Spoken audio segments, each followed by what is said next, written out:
یہ کسی نے ایک کمنٹ بھیجا ہے کہ ہماری سوچ کے زاویے کیا ہیں. بچپن سے ہی ایک لڑکی کے ذہن میں صرف شادی کا تصور پختہ کر دیا جاتا ہے، پھر پرورش بھی اسی لحاظ سے ہوتی.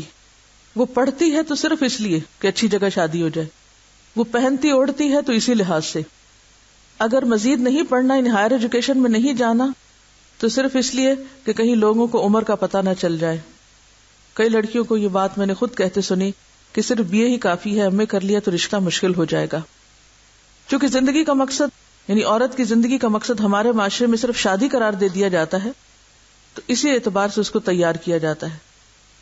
لہذا ہر موقع پر عورت بھی صرف زیب و زینت ہی کے پیچھے بھاگ رہی ہوتی ہے. لڑکی کے اندر علم، شعوری بیداری، اخلاقی اور علمی حالت کی پختگی اور کردار کی نشو و نما کی ذمہ داریوں سے وہ غافل ہو جاتی ہے. اور پھر جب وہ خود غافل ہوتی ہے تو اس کی گود سے جو بچے پیدا ہوتے ہیں وہ بھی اس مقصد سے عاری ہوتے ہیں. اب ہوتا کیا ہے، ایک اور ریئیکشن یہ ہوتا ہے کہ علم کی کمی سے بعض اوقات پھر احساس کمتری بھی ان کے اندر پیدا ہوتا ہے. جب ان کے شوہر یا دوسری خواتین زیادہ پڑھی لکھی ہوتی تو اس کمی کو وہ کس طرح پورے کرتی ہیں؟ بھاری بھرکم جوڑے پہن کے، زیورات میں دوڑ لگا کے، زیادہ سے زیادہ اپنے آپ کو خوبصورت بنا کے، تاکہ دوسروں کو خود کی طرف متوجہ کیا جا سکے.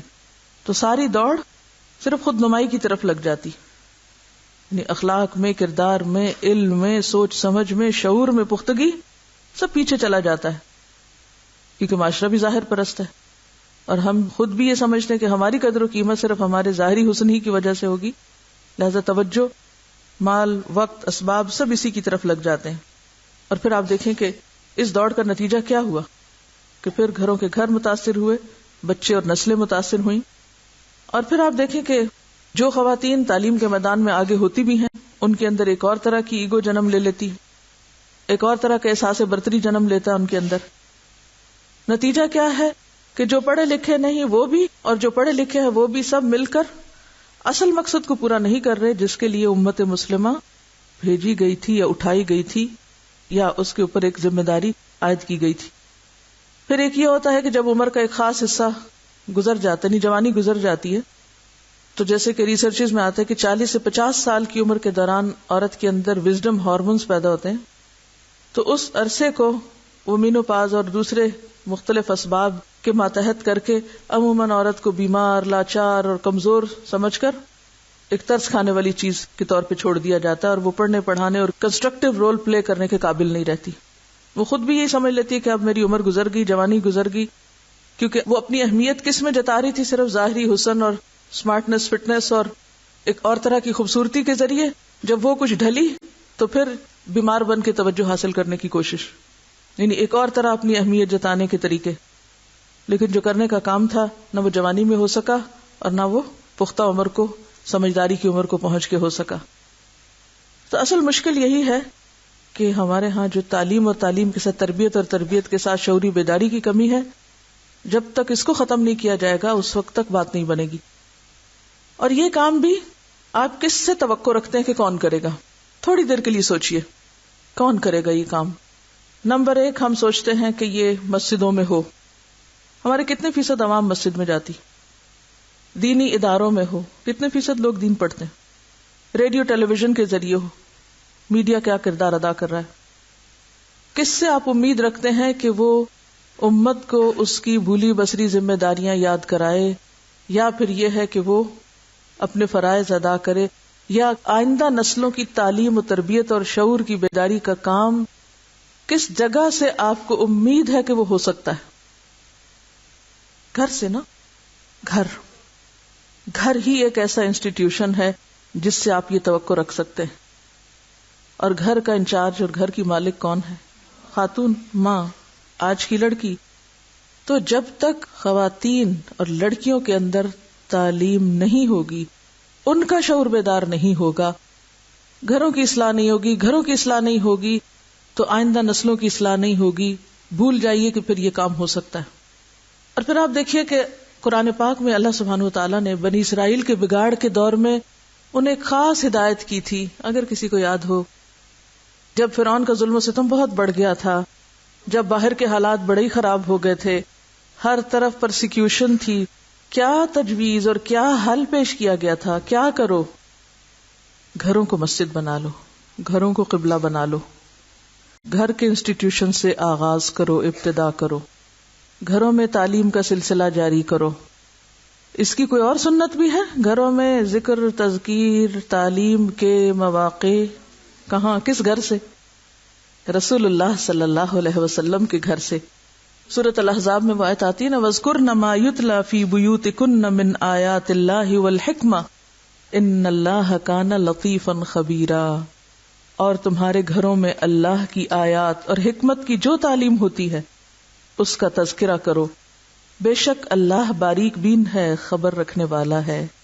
اس آیت میں کس کو ذمہ دار قرار دیا جا رہا ہے؟ علم نبوت کو آگے پھیلانے کا ایک انسٹیٹیوشن کے طور پر، ایک مرکز کے طور پر ازواج مطہرات کو، کہ وہ گھر سے آغاز کریں، گھر سے آغاز کریں، گھر کے اندر شمع جلائی جائے. تو ازواج مطہرات کے گھروں کو تعلیمی ادارہ بنایا جا رہا ہے، دوسرے معنوں میں ایجوکیشنل انسٹیٹیوٹ کے طور پر پیش کیا جا رہا ہے، یا دعوتی مرکز کے طور پر. کیا یہ بات صرف ازواج مطہرات ہی کے لیے ہے؟ اگر ان دونوں آیتوں کو کمبائن کریں، جو بنی اسرائیل کے لیے احکامات آئے ان کے زوال اور غلامی اور پرسیکیوشن کے دور میں، تو وہ کیا تھے؟ کیا کرو؟ گھروں کو مرکز بناؤ. اور پھر آپ صلی اللہ علیہ وسلم کے دور میں جس طریقے پر کام شروع ہوا، اور میں نے آپ کو حضرت عائشہ رضی اللہ تعالی عنہا کی بہت ساری مثالیں دے کر، ان کی زندگی کے بارے میں بتا کر یہ واضح کیا تھا کہ اگر صحیح معنوں میں علم نبوت کا کوئی وارث ہو سکتا ہے تو وہ حضرت عائشہ تھی، جنہیں دن کے علاوہ رات کو بھی، باہر کے علاوہ گھر کے اندر بھی مسلسل سیکھنے کا موقع ملا.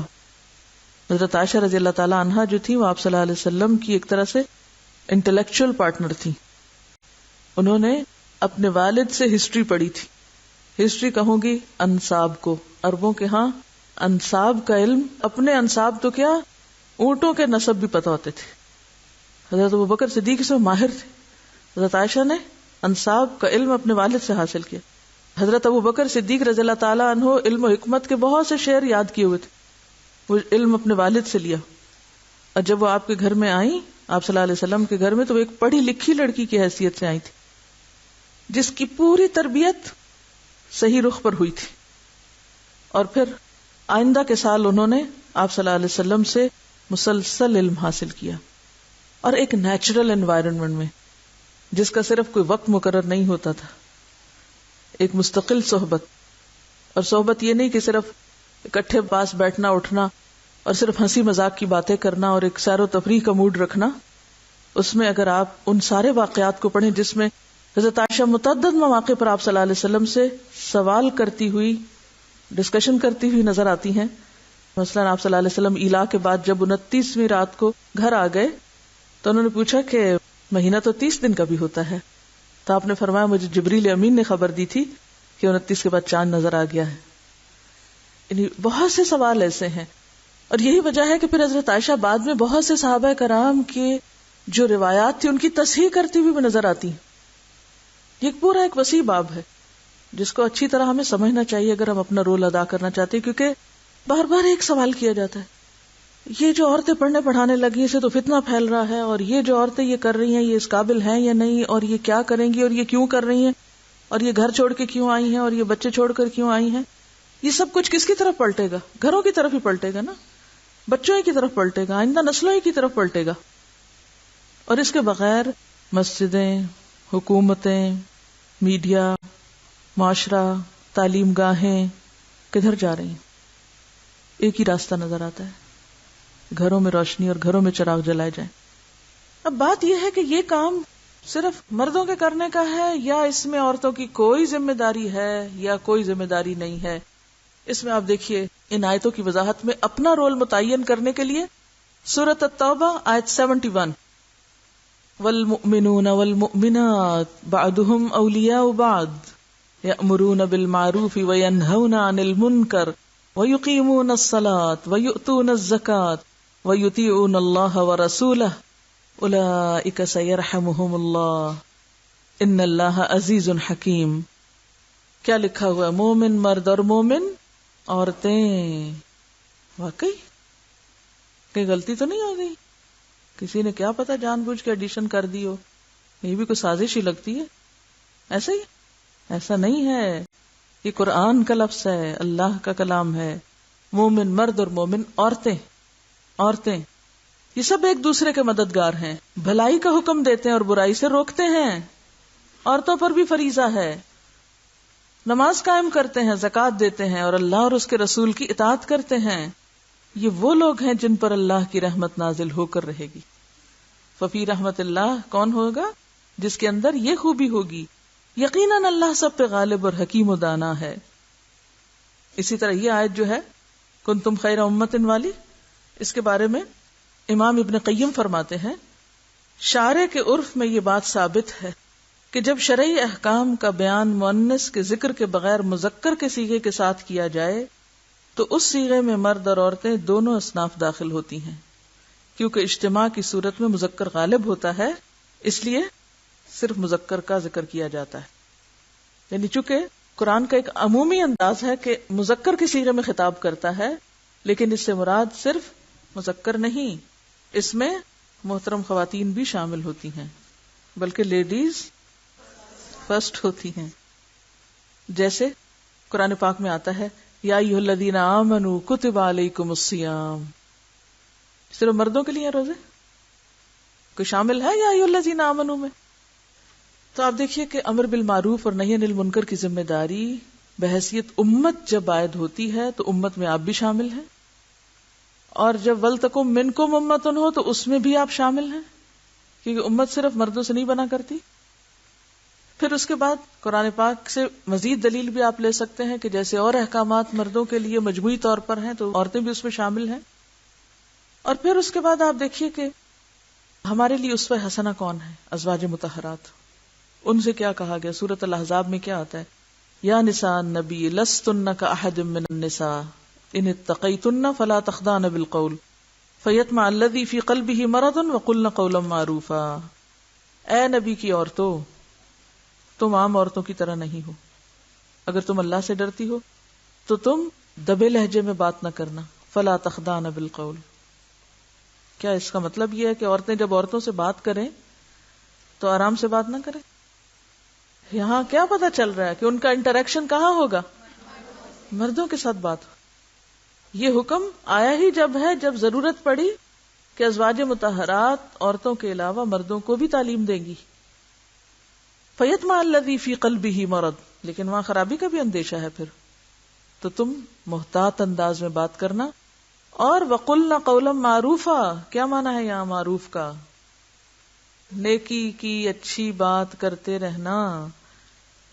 قلن قولا معروفا کی تفسیر میں عبداللہ بن عباس نے بیان کیا ہے, میری تفسیر نہیں ہے, عبداللہ بن عباس کی. کون ہے عبداللہ بن عباس؟ مفسر قرآن ہیں, آپ صلی اللہ علیہ وسلم کے چچا کے بیٹے ہیں, اور ان کے لیے آپ نے خاص دعا بھی کی تھی کہ اللہم علمہ التأویل. جی, وہ کہتے ہیں کہ یہاں قلنا قولا معروفا میں امرہن بالامر بالمعروف والنہی عن المنکر, کہ اللہ تعالیٰ نے ازواج مطہرات کو نیکی کا حکم دینے اور برائی سے روکنے کا حکم دیا ہے, کہ تمہیں بھی نیکی کا حکم دینا اور برائی سے روکنا ہے. امام ابو بکر جساس ایک مفسر ہیں قرآن کے, وہ کہتے ہیں اہل ایمان کی عورتیں بھی ان احکام کی تعمیل کی پابند ہیں. جس طرح ازواج مطہرات کو کہا گیا, اسی طرح عام عورتوں کے لیے بھی ذمہ داری ہے. پھر آپ دیکھیں حضرت عائشہ فرماتی ہیں کہ نعم النساء نساء الانصار, انصار کی عورتیں کتنی اچھی ہیں. لم یمنعہن الحیاء یتفقہن فی الدین, انہیں حیا دین میں سمجھ حاصل کرنے سے نہیں روکتا. تو تفقہ کا درجہ جو ہے دین میں, اگر یہ صرف مردوں کا ہوتا تو پھر انصار کی خواتین کی تعریف کیوں کی جاتی؟ انصار کی خواتین کی تعریف یہاں کس لیے کی جا رہی ہے؟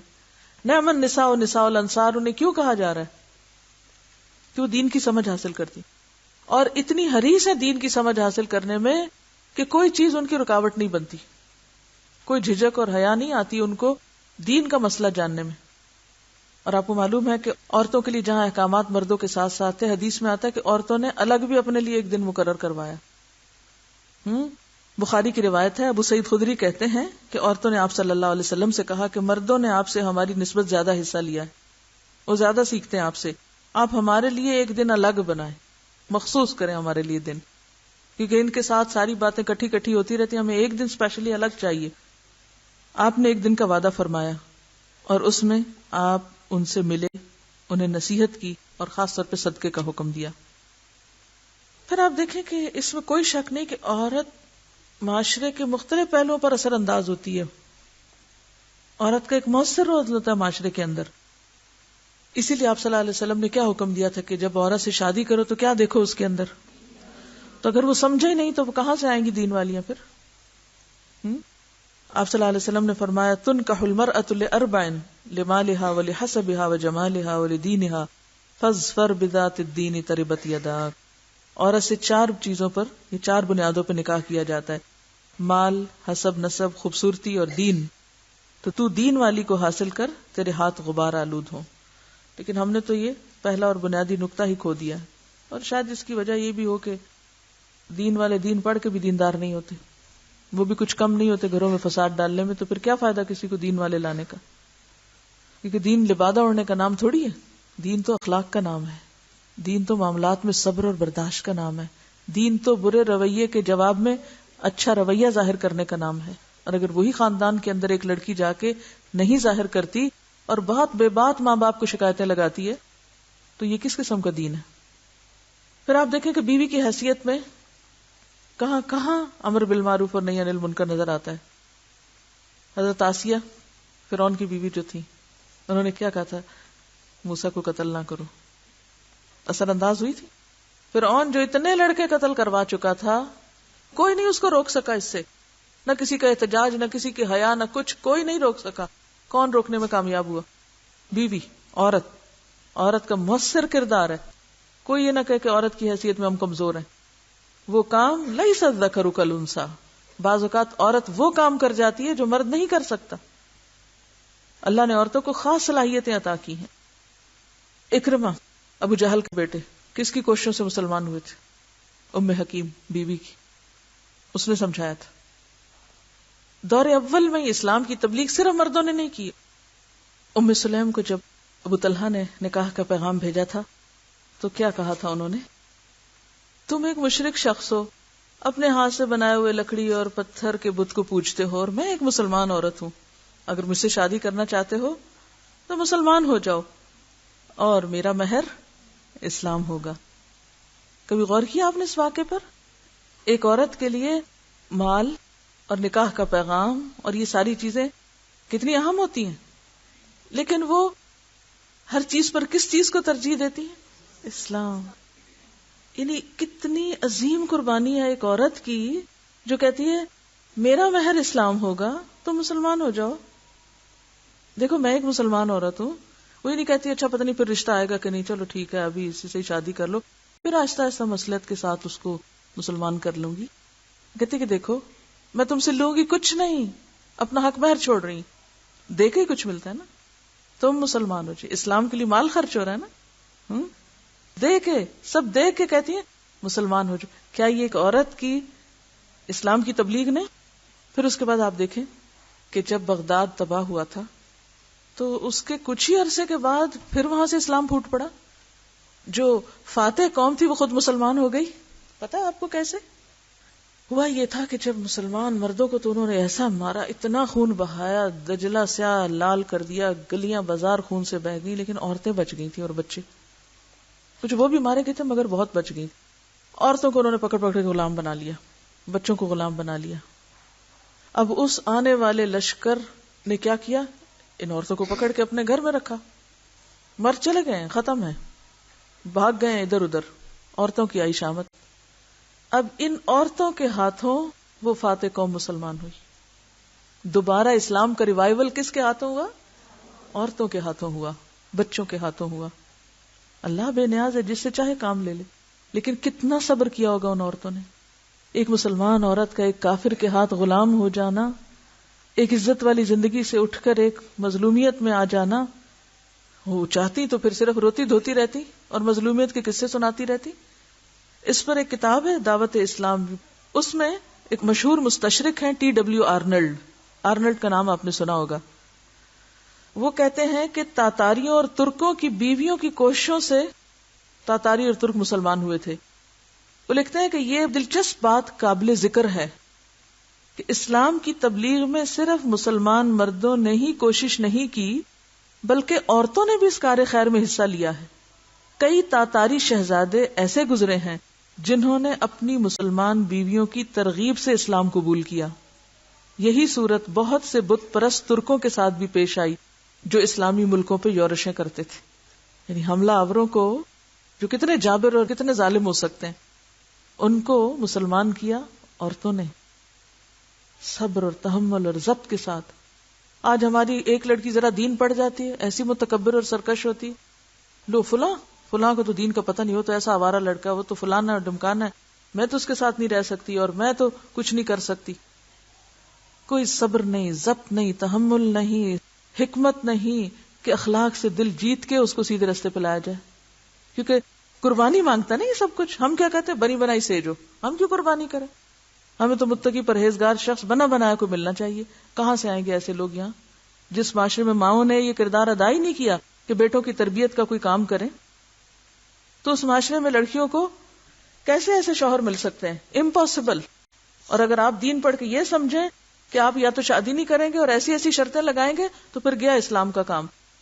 اگر زیادہ دینی تعلیم حاصل کر لیں اور مرد جن کی اکثریت دین سے دور ہے تو بات بات پہ کلیش ہوتا ہے. وہاں ایک طرف بیوی کے لیے شوہر کی فرما برداری کا حکم, دوسری طرف علم کے مطابق عمل کرنے کی. ایسی صورت میں کیا عورتیں شوہر کے حکم پہ سر تسلیم خم کرنا چاہیے یا دین کا علم ہی کم حاصل کرنا چاہیے؟ میرا خیال ہے دین کا علم ہی کم حاصل کرنا ہے, جو جہالت میں رہنا چاہیے, نہ پتا ہو, اور پھر شوہر کی ہر بات میں موافقت کر کے خوشحال زندگی بسر کریں اور اس کے صلے میں جنت پائیں. صبر کا امتحان ہے. اگر شوہر نہیں بھی نماز پڑھتا, یہ شوہر دین کی طرف نہیں بھی, تو پھر قربانی کرنی پڑے گی, قربانی کرنی پڑے گی. آئیڈیلز کی تلاش میں نہ رہے. اور پھر یہ نہیں کہ ماں باپ کے سامنے آ کے ان کے سارے عیبوں سے پردہ اٹھانا, ایسا ہے میرا میاں, ایسا ہے میرا شوہر, ویسا ہے تیسا ہے, سب دنیا میں ڈنڈورا پیٹنا. اس سے تھوڑی اسلام پھیلے گا, اس سے تو اور اسلام کی بدنامی ہوگی. یہاں صبر و تحمل سے کام لینا ہوگا. سب کچھ جانتے ہوئے بھی ایسے میں ان تاتاری عورتوں کی مثال لیں کہ جن کے شوہر صرف یہ نہیں تھا کہ مسلمان نہیں تھے, وہ ظالم بھی تھے اور فاتح بھی تھے, اور یہ غلام عورتیں تھیں. ایسی کنڈیشن کسی مسلمان عورت کی کسی گھرانے میں نہیں ہوتی. شوق سے لوگ دلہن بنا کے لے کے جاتے ہیں, تو کہیں نہ کہیں تو کچھ قربان کرنا پڑے گا نا. تو اگر آپ قربانی نہیں دے سکتے تو اسلام کی ترقی نہیں ہو سکتی. پھر آپ دیکھیں ام سلیم کے بارے میں ثابت کہتے ہیں, میں نے ابھی تک کسی عورت کے متعلق نہیں سنا جس کا حق مہر ام سلیم کے حق مہر سے زیادہ باوقار ہو. ان کا حق مہر ابو طلحہ کا قبول اسلام تھا. ان دونوں کی شادی اسی پر ہوئی اور ان کے ہاں اولاد ہوئی. کتنی بڑی قربانی. قربانیوں کے بغیر بھی کبھی دین پھیلا ہے؟ ہم کیا چاہتے ہیں؟ سب کچھ تیار ہو, ہماری مرضی کے لوگ ہوں, ہر چیز کی ہمیں سہولت ہو, عیش و عشرت ہو, پھر ہم جب ہمارا دل چاہے اٹھ کے تو ہم دو چار واز کر کے لوگوں کو آ جائیں. اس کو ہم دین کی خدمت کہتے ہیں. پھر آپ دیکھیں کہ ایک اور مثال ہے, عدی بن حاتم کا نام سنا ہوگا آپ نے. ان کو دربار نبوت میں حاضری کا حکم ان کی پھپھی نے دیا تھا. آپ صلی اللہ علیہ وسلم کا ایک سوار دستہ سرزمین طے میں وارد ہوا. عدی بن حاتم, وہ حاتم تائی کا نام سنا ہوگا نا, انہی کے بیٹے تھے.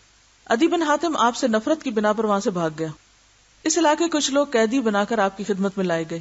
انہی میں عدی کی پھپھی تھی. اس نے آپ سے راہ احسان چھوڑنے کی التجا کی کہ قیدیوں کو چھوڑ دیا جائے. آپ نے اس کو چھوڑ دیا. وہ سرزمین شام میں اپنے بھتیجے کے پاس پہنچی, نہیں اتنی دور سفر کر کے گئی, اور اس کو دربار نبوت میں حاضر ہونے کا حکم دیا. بھتیجے نے صرف پھپھی کی بات مانی کہ اچھا ٹھیک ہے پھپھی آپ کہتی تو میں جاتا ہوں, ورنہ وہ آنے والے نہیں تھے. مدینہ طیبہ حاضر ہوئے, آپ سے گفتگو کی اور مسلمان ہو گئے.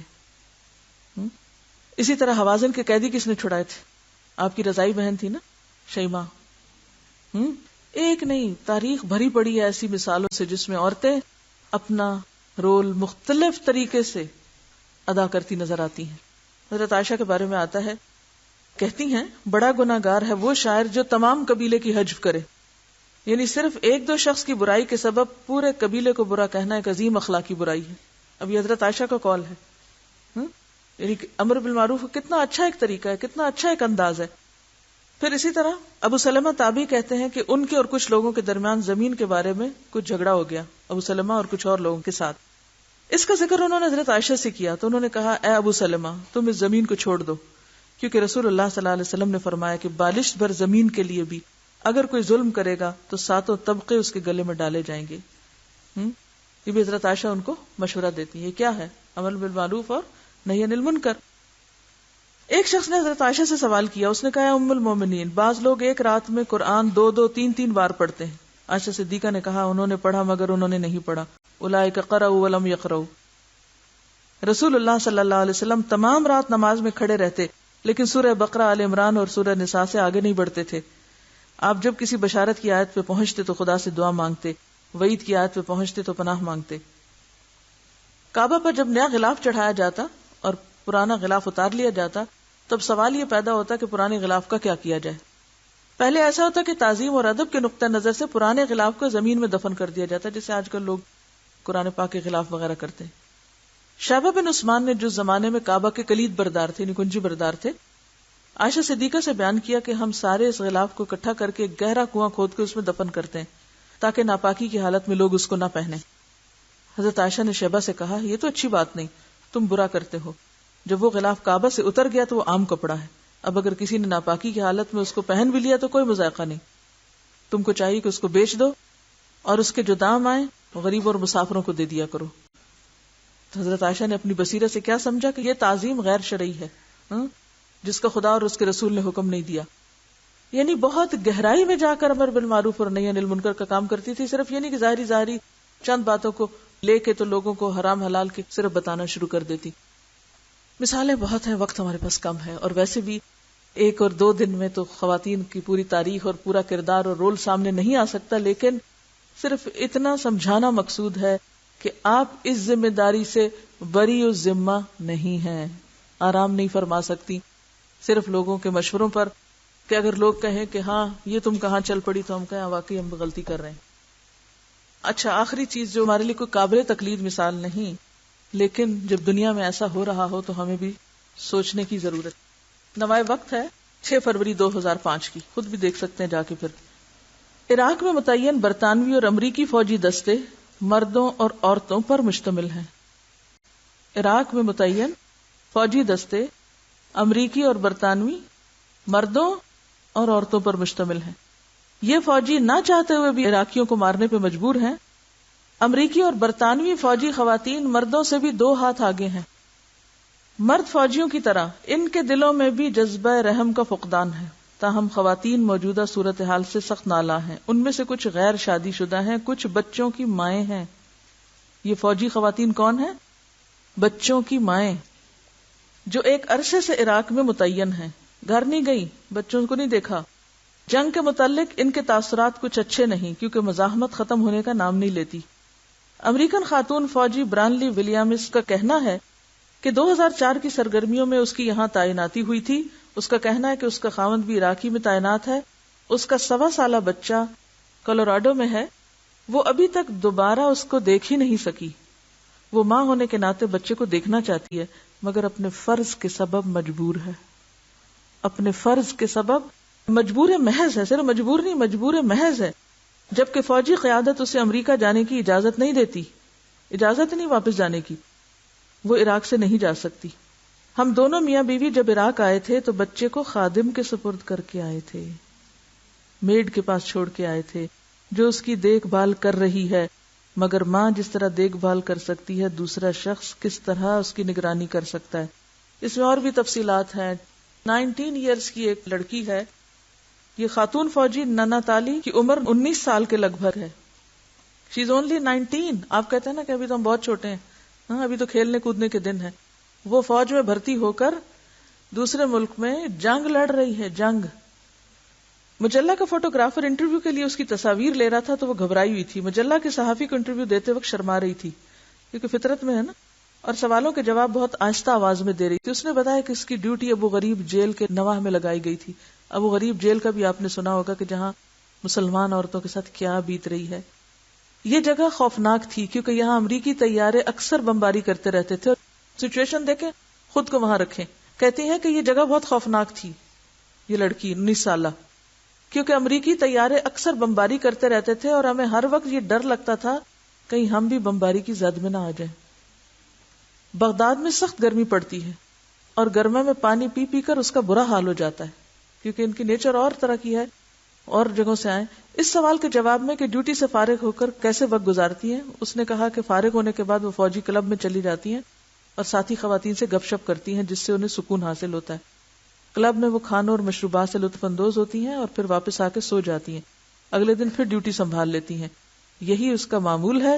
اتوار کے دن وہ جم خانے اور پھر سیر کے لیے محفوظ علاقوں میں اپنی دوستوں کے ساتھ چلی جاتی ہے۔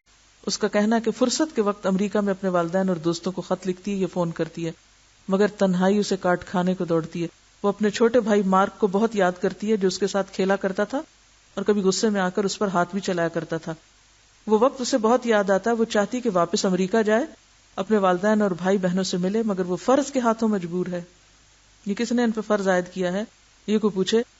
کیونکہ وہ یہاں نہ مرضی سے آئی ہے نہ مرضی سے واپس جا سکتی۔ تو ہم اس دنیا میں مرضی سے آئے اور مرضی سے جانا ہے ہم کو، لیکن ہماری اطاعت کا حال کیا ہے؟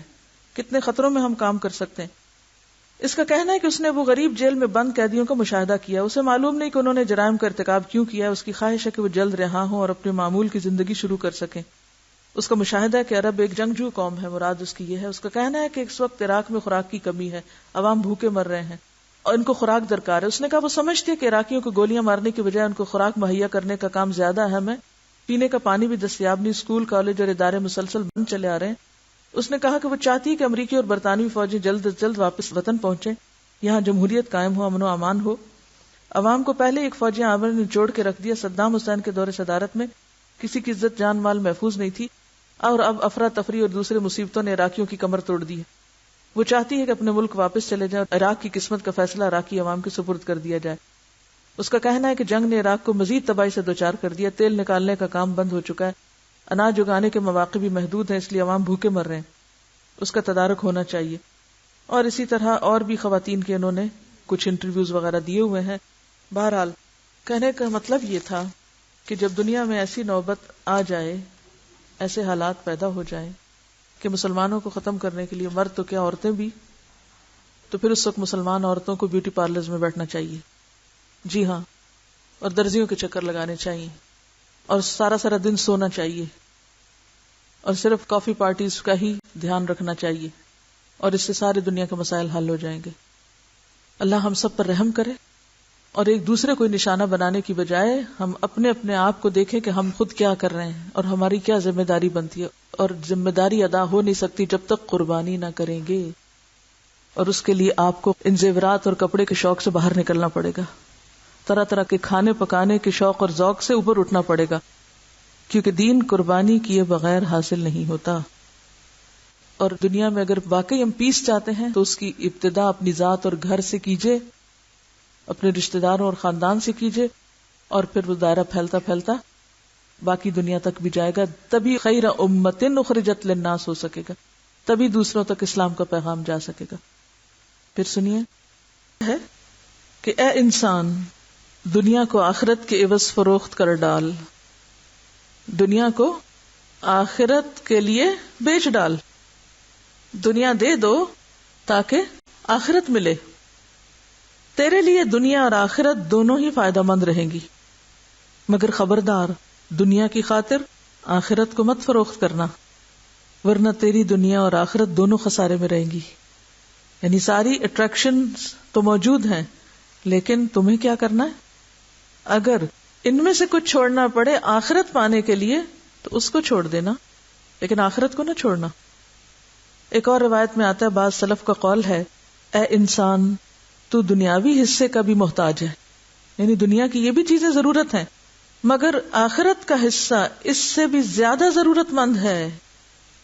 یعنی تم دنیا کے محتاج ہو، دنیا میں ہمیں یہ ساری چیزیں، من النساء والبنین والقناطیر المقنطرہ، انعام، حرث، یہ سب چیزیں ضرورت ہیں، لیکن یاد رکھو انسان آخرت میں اس سے زیادہ کا محتاج ہے، اس سے زیادہ کا ضرورت مند ہے۔ لہذا اگر دنیاوی حصے کے حصول کی پہل کرے گا تو اخروی حصہ تو ضائع کر ہی دے گا، اور دنیاوی حصے کا حصول بھی غیر یقینی ہوگا۔ یعنی اگر تم دنیا پانے کے لیے آخرت چھوڑ دو گے تو آخرت تو گئی، دنیا بھی رزق پر ہے۔ لیکن اس کے برعکس اگر تو اخروی حصے کے لیے پہل کرے گا، یعنی آخرت کو پہلے لینے کی کوشش کرے گا تو دنیاوی حصہ حاصل کرنے میں بھی کامیاب رہے گا، یعنی دنیا تو مل ہی جائے گی جو تمہارے حصے کی ہے، لہٰذا تجھے محض اخروی حصے کے لیے ہی بندوبست اور انتظام کرنا چاہیے، یعنی فکر آخرت کی کرو، دنیا خود بخود سنور جائے گی، کیونکہ آخرت کا حصہ تو دنیا سے ہی گزرتا ہے نا.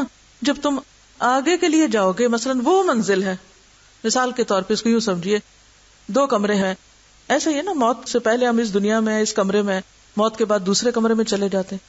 آج ہم اپنے بیڈ روم میں سوتے ہیں، کل قبر والے بیڈ روم میں سوئیں گے، اتنا ہی فرق ہے نا. موت بس اس دروازے سے پار ہونے کا نام ہے، دوسرے بیڈ روم میں جانے کا نام ہے. اب آپ دیکھیں کہ اگر ہم اس بیڈ روم کو سجانے کی فکر کریں گے اور اس کے لیے چلنا شروع کریں گے تو گزریں گے کہاں سے؟ دنیا سے ہی گزریں گے نا. تو دنیا کے کام ساتھ ساتھ ہوتے ہی جائیں گے. اگر ہم صرف اسی گھر کو سجاتے رہے، اسی کمرے کے اوپر لگے رہے، ساری توجہ اسی پر، اور اس کو اگنور کر دیا تو کیا ہوگا؟ یہ تو جتنا ہونا ہوگا یا نہیں بھی ہوگا، لیکن وہ بالکل ہی چلا جائے گا.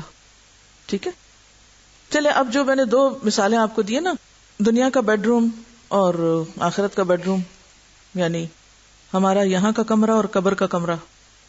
قبر بھی ایک بیڈ روم ہے، اس میں بیڈ زمین ہوتا ہے، یہاں بیڈ اور طرح کے ہیں.